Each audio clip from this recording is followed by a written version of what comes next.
बिस्मिल्लाहिर्रहमानिर्रहीम, अस्सलाम वालेकुम। मैं हूं आपकी मेज़बान सीमल हाशमी। बड़ी ईद आपको बहुत बहुत मुबारक हो।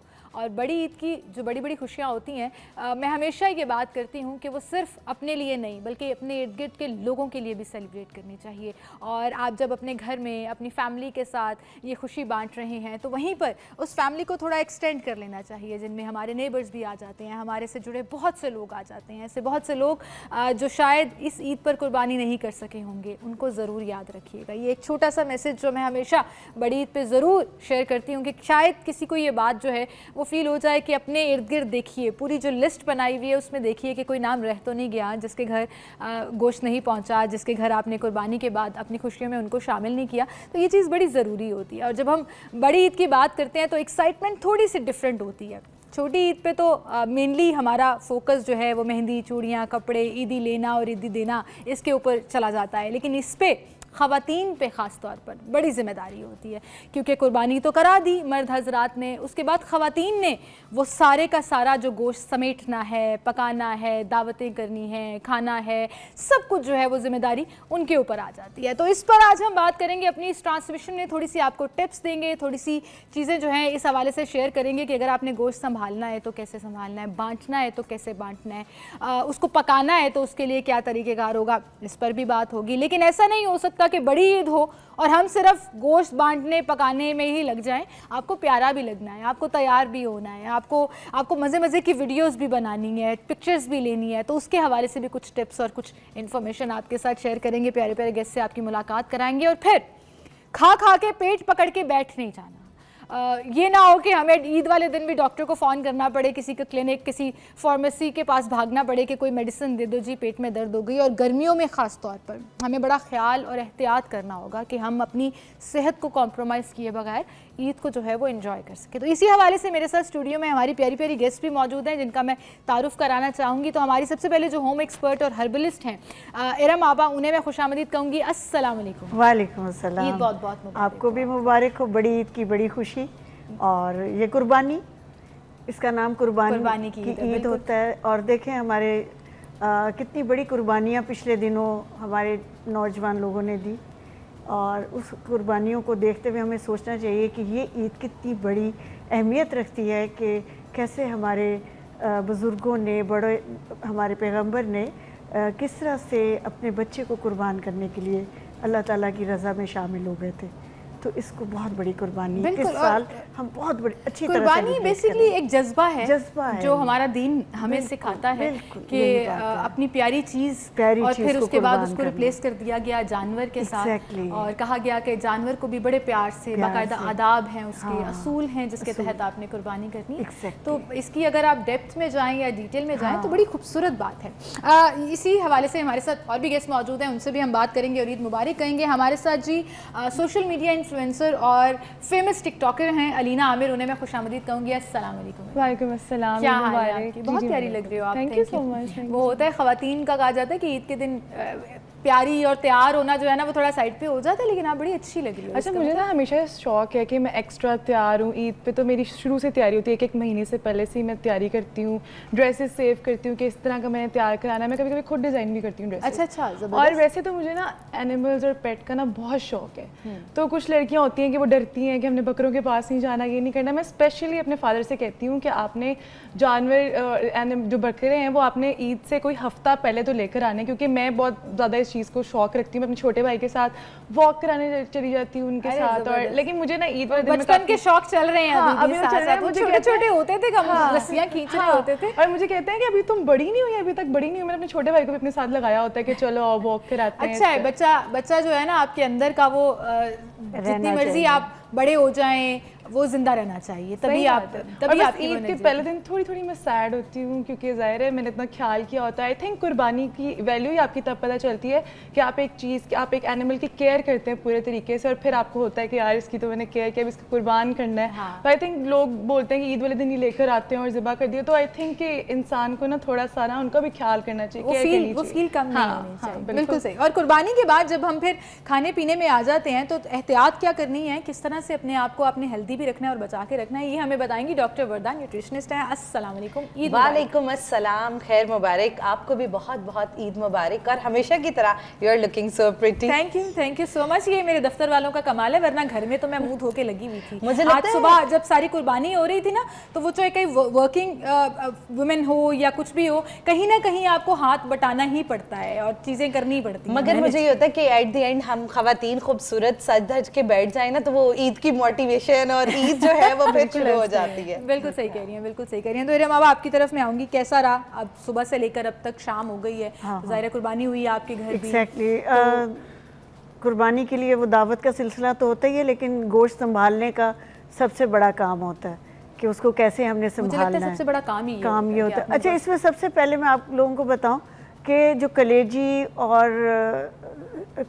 और इस तरह से चीज़ें होती हैं, दिल और ये चीज़ें, इन चीज़ों को पहले समेट लें। गोश्त को आप खुली हवा में रख दें। मैंने ऐसे ही किया, पंखा लगा के फैला के रख दिया, थोड़ा खुशक हो जाए ताकि उसमें बैक्टीरिया ना आए। और कलेजी और जो इस तरह से फेफड़े, इनको पकाने का सिलसिला शुरू कर दिया। तो इस तरह से ये बहुत ज़रूरी होता है कि आप एक पोर्शन पका लें। कलेजी को आजकल मौसम गर्मी है तो जल्द ही पका लिया जाए तो बेहतर है। तो इसलिए सुबह से काम में लगे। वैसे ये हमारे पाकिस्तान में ट्रेडिशन भी है कि सबसे पहले जो पकता है वो ये कलेजी।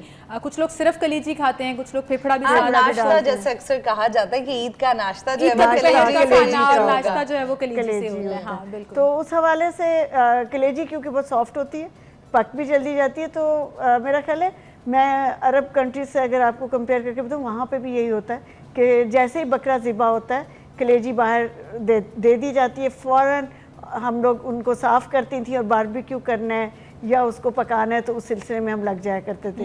इसी तरह यहाँ पे होता है। तो उसके बाद जब गोश्त को संभालने का सिलसिला शुरू किया तो काफ़ी थका देने वाला होता है, क्योंकि बहुत सोच के साथ आपने पोर्शंस बनाने होते हैं और सबको उसमें याद रखना होता है। तो वो लिस्ट होती है और आजकल तो इतनी अच्छी पैकिंग्स मिल गई हैं। तो मैं आपको इसी हवाले से बता दूं कि गोश्त को आप कभी भी डायरेक्ट, एक तो धोएं ना, अच्छा, बिल्कुल नहीं धोना, उसको उसी तरह खुशक सा करके पॉलीथीन में नहीं डालना। पहले उसको जैसे हमारे पास स्कूल के डेज में रैपिंग पेपर होते थे ना, जो हम कॉपियों पे चढ़ाते थे, ब्राउन पेपर, ग्रेस पेपर नहीं, ब्राउन पेपर, उस ब्राउन पेपर में डाल कर रखें। उससे पॉलीथीन का असर नहीं आता उसमें और गोश्त आराम से निकल भी आता है ना। और कभी भी गोश्त को जब आप यूज़ कर रहे हो बाद में बार बार मत निकालें और धोएं। इतने ऐसे ही पोर्शन बना के रखें जो आपके डेली इस्तेमाल में आने हैं। बिल्कुल। तो ये बहुत ही ज़रूरी। अच्छा, ना धोने की रीज़न क्या है, इस पर मैं आपसे ज़रूर बात करूंगी, क्योंकि अक्सर तो यही होता है कि सबसे पहले उसको पूरा धो, फिर सिरके से निकालो और फिर फ्रीज़र की तरफ जो आपने अपना एक पोर्शन रखा होता है, बांटने वाला तो आपने बांट दिया। तो वो तो मेनली तो यही होता है, क्योंकि हमने अपने इर्द गिर्द देखा कि वो धोना ज़रूरी है। तो वो क्यों नहीं, उसकी तरफ मैं आती हूँ, वो टिप आपके से शेयर करेंगे। अलीना, आपने सुबह से कैसे ईद गुजारी, पूरा दिन कैसे गुजारा? ये जो काम बता रही हैं ये घर वालों ने संभाले और आप दूर से देख के सिर्फ वीडियोस बना रही थी? मैं बताती हूँ आपको कि मैं ना, आपको जैसे मैंने बताया कि मुझे एनिमल्स का बहुत शौक है, तो मैं सुबह उठती हूँ, मुझे होता है कि मतलब हमारे घर में लाइक बैक यार्ड है, तो मैं वहाँ पर ना जो अपने बाकी बकरों को लेकर जाती हूँ, किसी के सामने किसी की कुर्बानी ना हो, मैं इतना उनका करती हूँ कि कोई देखते हुए, लाइक लोग कितने सामने कर देते हैं। तो मुझे लगता है कि ये तो बिल्कुल, तो वो सामने एक दर्दनाक चीज़ है कि आप एक एनिमल को उसके सामने ज़िबा कर रहे हो। तो मैं तो सबसे पहले पापा से भी कह के मैं पीछे लेकर जाती हूँ। तो फिर उसके बाद ना मेरे से, मैं देख नहीं सकती, मैं कभी कुर्बानी होते हुए देखी नहीं। और मैं स्पेशली घर पे मेरा शोर मचाया होता है, मैंने कि बांटो, सब बांटो, कोई फ्रीज़र भरने की ज़रूरत नहीं है, कोई फ्रिज भरने की ज़रूरत नहीं है, सारा गोश्त बांटते जाओ। और मैं सबको ये एडवाइस देती हूँ कि प्लीज़ घर पे गोश्त ना रखा करें। हाँ, आपने जितना पकाना है आप हफ्ता 2 हफ्ता दैट्स इट, उसके बाद आप बांट दें। रखने का फ़ायदा नहीं है, आप गरीबों की हेल्प करें, उससे गरीबों को बांटें, अपने रिश्तेदारों को बांटें जिन्होंने कुर्बानी नहीं की, उनको याद करें। बिल्कुल सही कह रहे हैं। तो आप इसका मतलब काम नहीं करती? मैं असल में उस तरफ आना चाह रही थी। अक्सर लोग ये देखते हैं ना कि ये तो सोशल मीडिया पे एक्टिव हैं और माशाल्लाह बड़ी फ़ैन फॉलोइंग भी है आपकी, टिकटॉक्स भी, इंस्टाग्राम के ऊपर भी। तो लोग अक्सर ये सवाल आपसे कमेंट्स में भी करते होंगे कि बाजी आप घर में काम भी करती हैं या नहीं, अलीना आप घर में काम भी करती, क्योंकि हर तरह के कमेंट्स आते हैं। तो उनके लिए मैं पूछना चाह रही थी कि इसका मतलब अलीना जो है वो काम नहीं करती है? नहीं ऐसी बात नहीं, आपको एक बात बताती हूँ। हाँ। लाइक सोशल मीडिया से पहले मेरा एक कुकिंग चैनल था। अच्छा। ठीक है, मेरा इंस्टाग्राम पे कुकिंग का पेज था, मुझे कुकिंग सारी आती है, जबरदस्त। I can cook everything. मैं बहुत शौक था मुझे कि मैं यूट्यूब से वीडियो देखती थी, बिरयानी में बहुत अच्छी बनाती हूँ, हर चीज़ में बहुत अच्छी बनाती हूँ, मुझे बेकिंग का शौक था, मैं वो भी करती थी। लेकिन अब जो सोशल मीडिया आ गया है ना, और ऊपर से मेरी स्टडीज़ भी हैं, तो वो साथ साथ हैंडल करना मुश्किल होता है, तो मेरे से ये नहीं हो पाता। एक दफ़ा मैंने ट्राई किया था ईद पे ना, मुझे पता नहीं बहुत शौक चढ़ा कि आज मैं कलेजी बनाऊंगी। मैंने पापा से कहा कि, मैंने कहा पापा आज मैं कलेजी बना के आपको दिखाती हूँ। कहते सोच लो, मैं नहीं कह रहा। मैंने कहा चलो आज बना के दिखाती हूँ, और मैं आपको बता नहीं सकती हूँ कि वो इतनी बुरी बनी। इतनी बुरी बनी? मुझे लगा कहने लगी है बहुत अच्छी। मैं भी एक्सपेक्ट कर रही थी। तो उसके बाद से आपने डिसाइड कर लिया कि now I will be just social media influencer और टिकटॉकर, और अब मैं खाना नहीं बनाऊंगी। उसमें मैंने विनेगर आई गेस बहुत ज्यादा ऐड कर दी थी, इतनी खट्टी बन गई थी वो कुछ तो। हाँ, वरना खराब नहीं होती है, वरना कुछ ना कुछ। उसके बाद से आज तक मैंने कलेजी का रिस्क नहीं लिया। ठीक है, कलेजी अच्छी बननी चाहिए जी, क्योंकि ईद की पहली जो खाना है, ईद का जो पहला लंच कर लें, नाश्ता कर लें। हाँ, तो आइंदा आपने ना ये इस चीज़ का ख्याल रखना है, जो अभी अलीना कह रही है कि जिनको नहीं बनानी आती ना, उनको कभी किसी ने रिस्क नहीं लेना कि वो बनाए। डॉक्टर वर्दा, आपकी तरफ मैं आऊँगी। कलेजी से दिन आगाज़ होता है, बिल्कुल, फिर एंड पे मटन पुलाव या बीफ पुलाव पर जाकर ख़त्म होता है, जिसमें हम सब कुछ ही, हमारी कोशिश होती है कि आज ही के दिन खा लें, कीमा भी आज ही बनवा लें, और उसके कच्चे कीमे के कबाब भी आज ही फ्राई करके खाना शुरू कर दें। ये मैंने एक्चुअली देखा है। बिल्कुल। तो इससे हम अपनी सेहत बिगड़ने से कैसे बचा सकते हैं, इस पर बात करेंगे। एक छोटी सी ब्रेक लेते हैं, दोबारा हाजिर होंगे, हमारे साथ रहिए।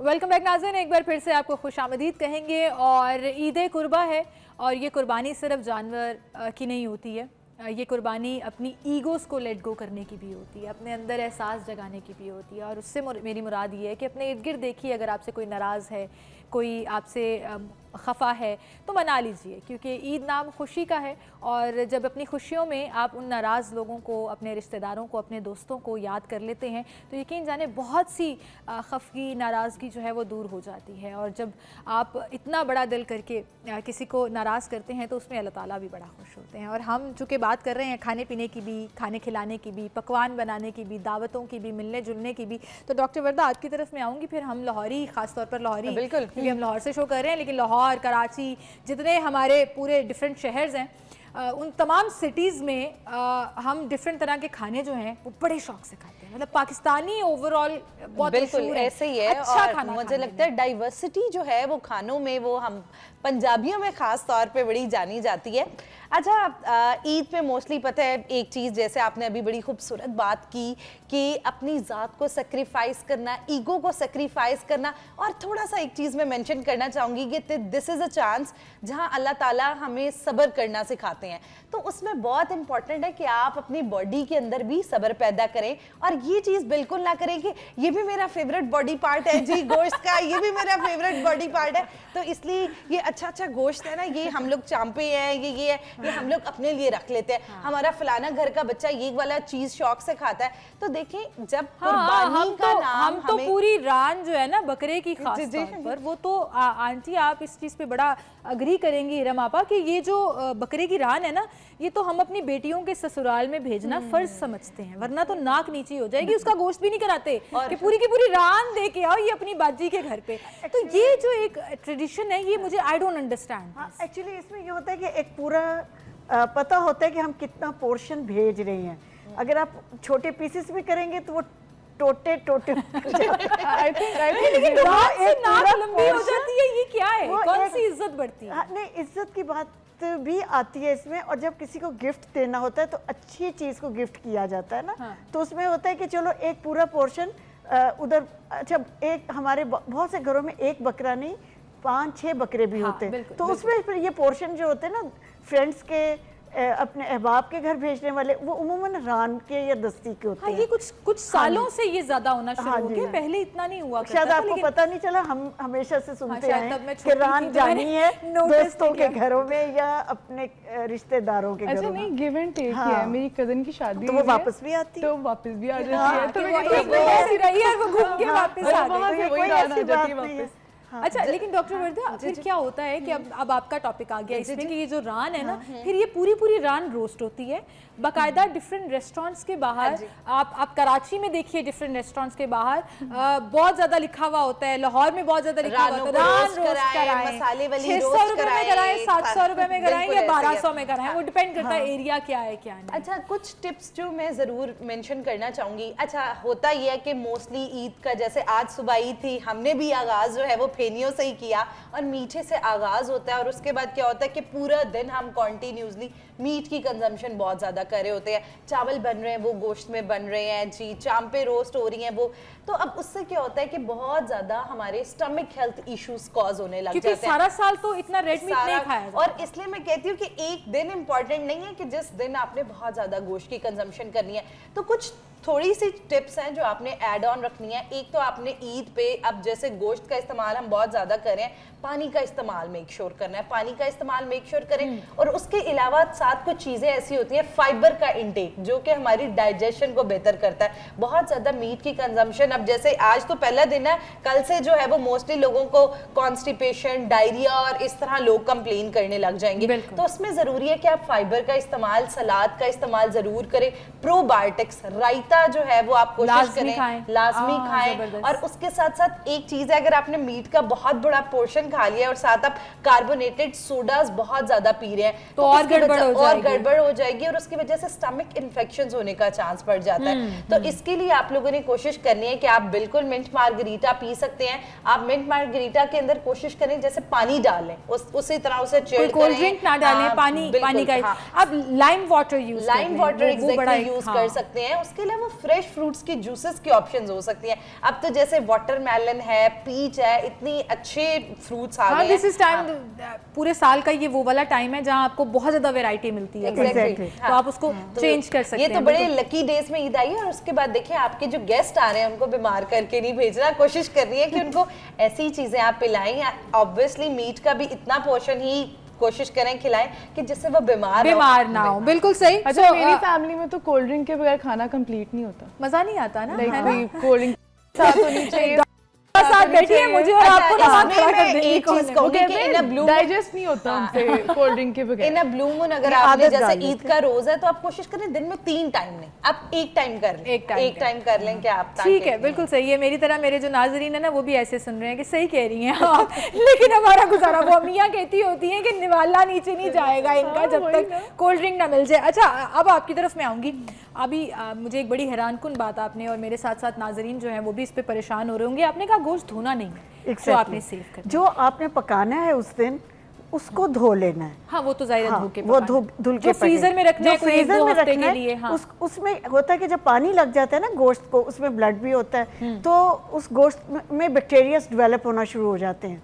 जो ही पानी लगता है कुछ देर के बाद उसमें बैक्टीरियाज डेवलप होते हैं। अच्छा। क्योंकि गर्म होता है गोश्त ना। हाँ। तो इसलिए आप अगर धोएंगे नहीं और गोश्त को भी ठंडा करके 2-3 घंटे आपने पंखे के नीचे उसको ठंडा करके फिर उसके पैकेट बना के फ्रीज करना है। उसको धोए बगैर पैकेट बनाने हैं। मैं इसलिए क्लियर कर रही हूँ कि धोए बगैर पैकेट, फिर डिफ्रॉस्ट करें जब पकाने के लिए, फिर उसको धो लेना। अच्छा, ये तो घर का ज़िबा हुआ होता है, इसका कोई मसला नहीं होता है। अगर ना भी धोएं तो कोई ऐसी बात नहीं होती, कोई बाहर से नहीं आया, घर का ज़िबा हुआ है तो उसमें ऐसी कोई बात नहीं होती। लेकिन फिर भी अगर आप धोना चाहें तो उसको नमक और सिरका लगा के धो सकते हैं बाद में, लेकिन आपने पहले नहीं धोना। जो लोग सिरके में भिगो के रखते हैं और फिर निकाल के पैकेट बना के नहीं, वो नहीं, उसमें देखें फिर से वही बात आती है, आपकी सारी न्यूट्रिशंस निकल जाती हैं। आप सिरका आप हम लोग क्या सोच के सिरका डालते हैं ना कि इसमें से बू खत्म हो जाएगी, ब्लड खत्म हो जाएगा। तो वो जब आपके फ्रीजर में जाएगा तो फिर और दोबारा यही सब कुछ बिल्कुल ही उसमें आपका फ्लेवर चेंज हो जाएगा, गोश्त का फ्लेवर ही नहीं रहेगा। हम लोग कहते हैं ना बाज़-औक़ात के जी गोश्त का मज़ा नहीं आ रहा, या बहुत से लोग कहते हैं कि कुर्बानी का गोश्त हमें स्मेल आती है। तो उसकी चंद एक वजूहात होती हैं जिससे हम केयर नहीं करते और उसकी वजह से गोश्त में स्मेल आती है। जब हम बकरा ज़िबा करवाते हैं, ख्याल रखें कि उसकी जो स्किन उतर रही है। अच्छा, ये बीफ के लिए भी है, मतलब बड़े जानवर के लिए भी है और बकरे सबके लिए। जब हम उसकी स्किन को उतरवा रहे हैं तो वो स्किन वाला हाथ उसके गोश्त को ना ज्यादा लगे, उसको एहतियात से उतरवाएं, वरना स्किन की जो पास पोर्शन होता है, चर्बी होती है, उसकी स्मेल गोश्त में आ जाती है, वो तंग करती है। अब देखिए कितनी जल्दी गोश्त वो पक जाता है जो ताज़ा होता है, हाँ। वो कितनी गल गल जाता है ना, हाँ। उसमें चीज़ें वो गर्म होता है, वो खुद से पहले ऑलरेडी ताज़ा होता है, गर्म होता है। तो इसलिए अगर हम जब फ्रीज कर रहे होंगे उसको ठंडा करके, उसको पानी नहीं लगाना उसको। और कलेजी को भी मैं बता दूं, जब हम बनाने लगे तो आपने उसको धोना नहीं है, कलेजी को भी आपने, फेफड़े भी नहीं धोने, फेफड़े आप धो लें क्योंकि उसमें हमारे यहाँ थोड़ा सा होता है, उसको अलहदा से धो के फ्राई करके कलेजी के साथ डाल के पकाएं। अगर हम कलेजी को धो लेंगे तो वो सख्त होना शुरू हो जाती है, तो इसलिए कलेजी पकाने का भी एक थोड़ा सा तरीका होता है। डिफरेंट टाइप की टिप्स जो है वो आज हमें सुनने को मिल रही हैं, और जो खवातीन सुन रही हैं उनको एक मौका मिल जाएगा, एक और लंबी एक डिबेट शुरू हो जाएगी इस पे कि गोश्त धोना चाहिए या नहीं धोना चाहिए। बहरहाल मुझे कहा जा रहा है जी एक छोटी सी ब्रेक ले लें, तो ब्रेक लेते हैं, दोबारा हाजिर होंगे, हमारे साथ रहिए।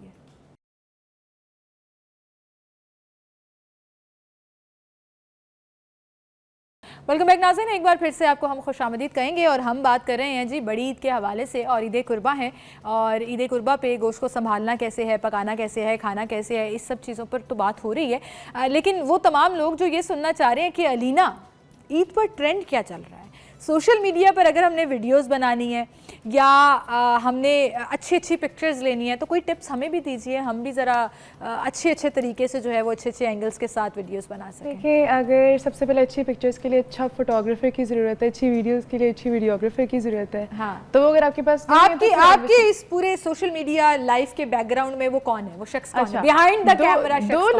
दो लोग हैं हाँ। जिन्होंने मेरी शुरू से लेके अब तक बहुत हेल्प की है, उनके बगैर तो शायद मैं इतना आगे तक ना आ पाती। तो उनको पता था कि आप ये करना चाह रही हैं, आप चाह रही हैं कि आप एक इन्फ्लुएंसर बन जाएं सोशल मीडिया में? हाँ, मैं बताती फुली हूँ, सपोर्ट किया। बिल्कुल मैं बताती हूँ। एक तो मेरी बहन है महानूर, हाँ। और दूसरा मेरा कज़न है मोहम्मद फैजान। अच्छा। तो इन दोनों ने ना ये मेरी हर वक्त उन्होंने मुझे सपोर्ट किया कि लीना अच्छा इस तरह वीडियो बनानी है, अच्छा ये ट्रेंड चल रहा है इस तरह वीडियो बनानी है। अक्सर लोगों का ये जर्नी वही नाकाम हो जाता है जब उन्हें कोई फोटोग्राफर या वीडियोग्राफर नहीं मिलता, और अपने बहन भाइयों के तरले करते करते उनको लगता चल जाए यार, तो वही ना, तो मुझे इनके तरले नहीं करने पड़ते, आपको वो नहीं फेस करना पड़ता। मतलब दो है, बाद में आपको पिज्जा भी नहीं खिलाना पड़ता उन्हें।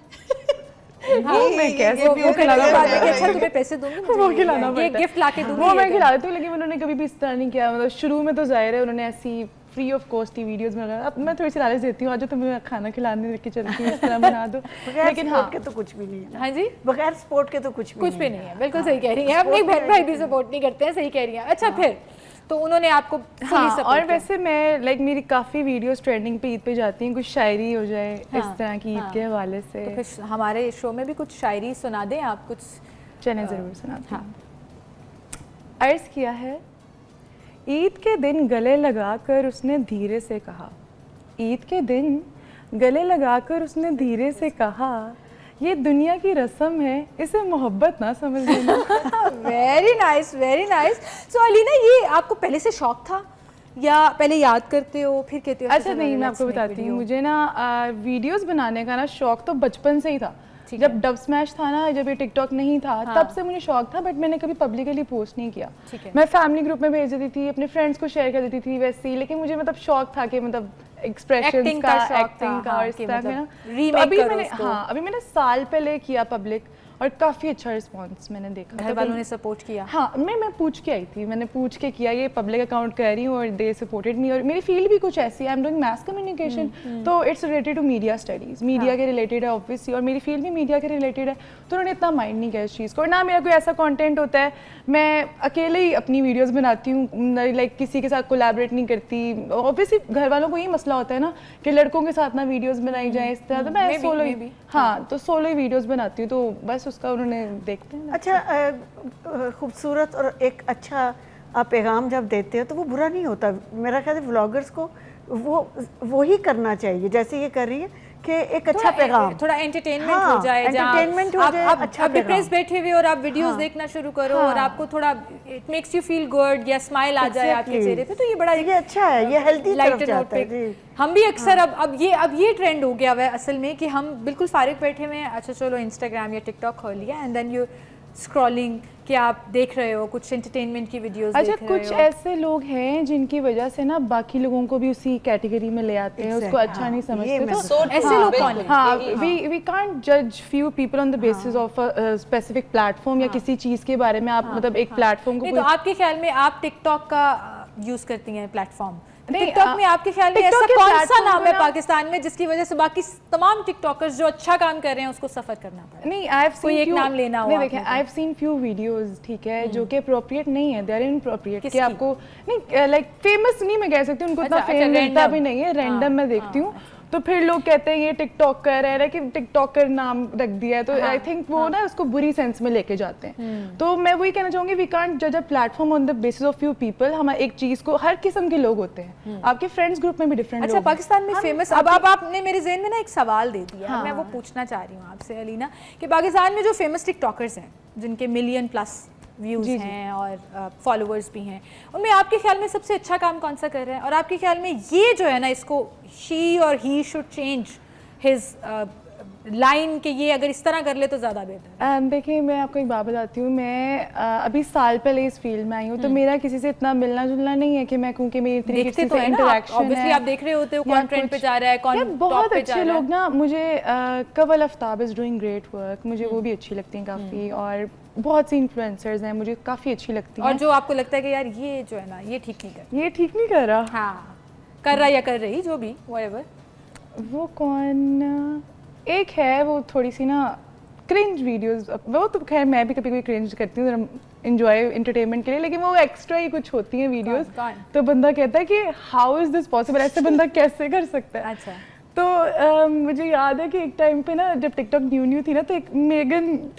Megan Carroll something, I used to watch her videos, तो मैं बहुत हंसती थी कि मतलब लाइक ये मेंटली अपसेट है, क्या कर रही है। तो अच्छा, बहुत लोग ये एक आपने भी देखा होगा रमापा, आपने भी देखा होगा कि बहुत लोग ये एक कॉन्सेप्ट बना लेते हैं कुछ लोगों के बारे में वीडियोस देख के, यार ये कैसे मैं आपको ये कहने लगी कि हम नेगेटिव हर जगह वो टिकटॉक या इंस्टा या हम फेसबुक का नाम क्यों लेते हैं, रील्स का, हम ये क्यों नहीं कहते कि हम व्लॉगर हैं या हम सोशल मीडिया पे काम कर रहे हैं, हम इनके प्लेटफॉर्म का नाम क्यों लेते हैं? क्योंकि उस प्लेटफॉर्म पे वो मशहूर हुए होते हैं, ज्यादा फॉलोइंग यही मैं बता रही हूं, जब हम टिकटॉक का नाम लेते हैं। अब जब इनसे बात हुई है तो जरा हम उससे हटना है, मैं छोटी सी बात करूँ जी कि बहुत ही बैकवर्ड एरिया के लोग हमारे पाकिस्तान में, मैं जब पाकिस्तान की से बात करूँगी, बाहर के भी कर रहे हैं, इतना फजूल कंटेंट होता है, उन्हें पता नहीं होता कि वो क्या बोल रहे हैं, और लोग कोई खुश होते हैं उसे देख के, कोई हंसते हैं।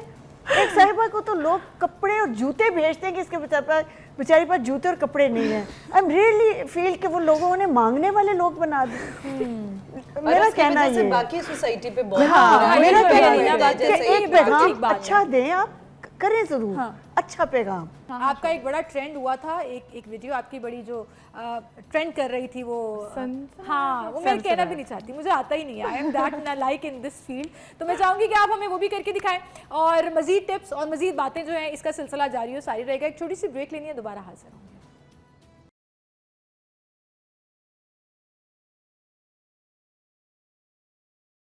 वेलकम बैक नाज़रीन, एक बार फिर से हम आपको खुशामदीद कहेंगे, और हम यहाँ पर बड़े मज़े मज़े की बातें करें। जब ख़वातीन बैठी हुई होती है ना किसी भी कंपनी में, तो मैं हमेशा ये कहती हूँ कि बात कहाँ से कहाँ निकल जाती है।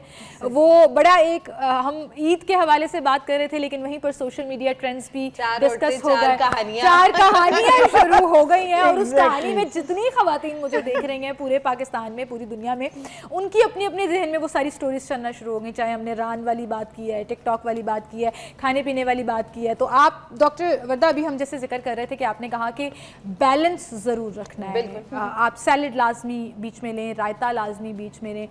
क्या चीज़ जो है किस फॉर्म में गोश्त खाना ज़्यादा बेहतर है? क्या इस पे भी मेडिकल साइंस या कुछ कहते हैं न्यूट्रिशनिस्ट कहते हैं कि कीमा, बोटी, कौन सा पार्ट खाना ज़्यादा हेल्दी है? तो ज़रा उस हवाले से भी हमें बताएं। अच्छा, इसमें थोड़ा सा मेडिकल साइंस जो चीज़ कहती है उसमें बहुत इंपॉर्टेंट ये है कि आपका गोश्त अच्छे तरीके से टेंडर होना चाहिए, टेंडर होना चाहिए, और उसके साथ अगर आप उस गोश्त के अंदर एंटी इन्फ्लेमेटरी प्रॉपर्टीज शामिल कर देते हैं, जिस तरह हल्दी अदरक वाला शोरबा की सूरत में अगर गोश्त बना लिया जाए, तो उससे क्या होता है कि मैक्सिमम गोश्त की अब्जॉर्प्शन आसान हो जाती है, और आपका पेट खराब होना, कॉन्स्टिपेशन होना, ये मसाइल नहीं होते। उसके साथ साथ कुछ इंपॉर्टेंट चीज़ें जो क्या होता है कि मोस्टली हम लोग स्टेक्स की सूरत में या बीफ स्टेक्स की सूरत में आजकल हमने देखा हुआ है कि मुख्तलिफ सॉसेस डाल के उनको हम इतना टेंडर प्रेफर नहीं करते, या हाफ टेंडर गोश्त वाला एक बहुत ट्रेंड चल रहा है, तो वो जो है मेडिकली बिल्कुल ठीक नहीं है खाना, क्योंकि उससे आपकी गट डिस्टर्ब हो सकती है। फुल वेल डन होना चाहिए, टेंडर होना, तो उसमें मुझे लगता है रोश एक बहुत बड़ी ऑप्शन हो सकती है। आप गोश्त को अच्छी तरह स्टीम कर लें, अगर पुलाव या उस सूरत में भी बनाया जा रहा है तो कोशिश किया जाए कि पहले उसको दम लगा के गलाया जरूर जाए, और उसके अंदर आप लोग खास तौर पे एंटी इन्फ्लेमेटरी प्रॉपर्टीज पैदा करने के लिए थोड़ा सा अदरक डाल सकते हैं, थोड़ी सी हल्दी डाल सकते हैं, उसके साथ साथ यखनी के भी गोश्त के बहुत फवायद है। तो वो खवातीन जो चाहती हैं जरा ईद पे स्किन भी खूबसूरत हो जाए, तो वो अपने कोलेजन का इंटेक बढ़ाने के लिए कोशिश करें। एक तो बोन मैरो जो है उसका इस्तेमाल जरूर करें, और उसके साथ साथ यखनी का इस्तेमाल जरूर किया जाए। आपने अच्छा किया, चाहे ईद वाले दिन ना करें, लेकिन लेटर ऑन, क्योंकि रेड मीट हम यूजुअली बहुत ज्यादा कम कंज्यूम करते हैं, तो उसकी यखनी अगर आप पीते रहेंगे तो वो आपकी हेल्थ के लिए भी और आपके स्किन के लिए और भी आजकल यही होता है कि हर फीमेल्स खास तौर पे बड़ी कंप्लेन कर रही होती हैं हड्डी, और मुझे लगता है ईद के बाद औरतें काम कर करके अपनी हड्डियां थका चुकी होंगी, तो इसलिए इम्पोर्टेंट है कि वो इनका इस्तेमाल जरूर बिल्कुल करें। ठीक, बिल्कुल ठीक। पानी मेक श्योर करना है हाँ, कि डिहाइड्रेटेड आपने लाजमी रहना है जी। मौसम ऐसा है कि गर्मी पसीने में समझ नहीं आती है कि आपको लग रहा होता है कि एवरीथिंग इज गोइंग वेल और एकदम से आप गिर जाएं, तो वो डिहाइड्रेशन की बहुत सी कंप्लेंट्स आज सुबह से ही आ रही हैं, मुख्तलिफ हॉस्पिटलों में रिपोर्ट भी कर रहे हैं लोग। तो ये जो डिहाइड्रेशन है ना, ये आपने नहीं होने देनी है। और अलीना, अब मैं आपकी तरफ आऊँगी कि आपकी एक वीडियो बहुत ज़्यादा वायरल हुई थी, वो ट्रेंड चल रहा था, तो मैं चाहूँगी कि हम एक ना री एनैक्टमेंट से करते हैं हमारे स्टूडियो के अंदर। तो वो जो कैमरा है ना, वो आपका कैमरा है, आप खड़े हो जाएंगे या जिस तरह भी कंफर्टेबल हैं, बैठ के करना चाह रही हैं, खड़े होकर करना चाहिए, तो उसको आपने अपना कैमरा समझना है। वो आपकी डायरेक्शंस को फॉलो करेंगे और वो कोशिश करेंगे, जो कैमरे के पीछे रज़ाक भाई बैठे हुए हैं, कि वो जो है ना आपके जो बेस्ट वीडियोग्राफर है ना रियल में, उसी तरह का काम करें। वैसे बहुत अच्छे कैमरामैन है, I am so proud of him. तो लेट्स सी कि वो आपकी इस टिकटॉक को जो हम टीवी पर बनाने जा रहे हैं वो कैसे करेंगे। खड़े होने हैं तो हो जाए, इफ यू आर कंफर्टेबल, बैठ के करना चाह रही हैं, चले जी। हाँ जी, वो म्यूजिक मैं प्रोड्यूसर साहब से कहूँगी कि वो ज़रा चलाएं, हम देखते हैं। कैसी दवाएं? शुरू से लगा दीजिए। ये कितनी रीटेक करती हैं वैसे आप एक वीडियो? अच्छा, मैं लोगों को यकीन ही नहीं आया, ये मैंने सेकंड रीटेक पे बनाया। सेकंड रीटेक पे बनाया था? और फर्स्ट रीटेक मैंने इसलिए कैंसिल की क्योंकि मेरे बाल थोड़ा सही नहीं आया था। मैं कहा अभी थोड़ा सा इसको बंद करके दोबारा बनाती हूँ। हाँ। और मुझे टाइम ही नहीं लगा इतना याद करने में। लोगों ने कहा पता नहीं कितनी 1000 रीटेक है ये, ऐसा नहीं, बिल्कुल ऐसा नहीं। वो है आपका कैमरा, वो जो व्हाइट शलवार कमीज वाले रज़ाक भाई खड़े हैं ना, वो कैमरा आपका है। चलें जी, प्ले करें।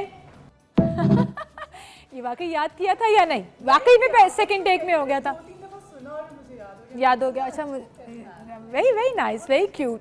बहरहाल जी, एक छोटी सी ब्रेक लेते हैं, दोबारा हाजिर होंगे, आप हमारे साथ ही रहिएगा।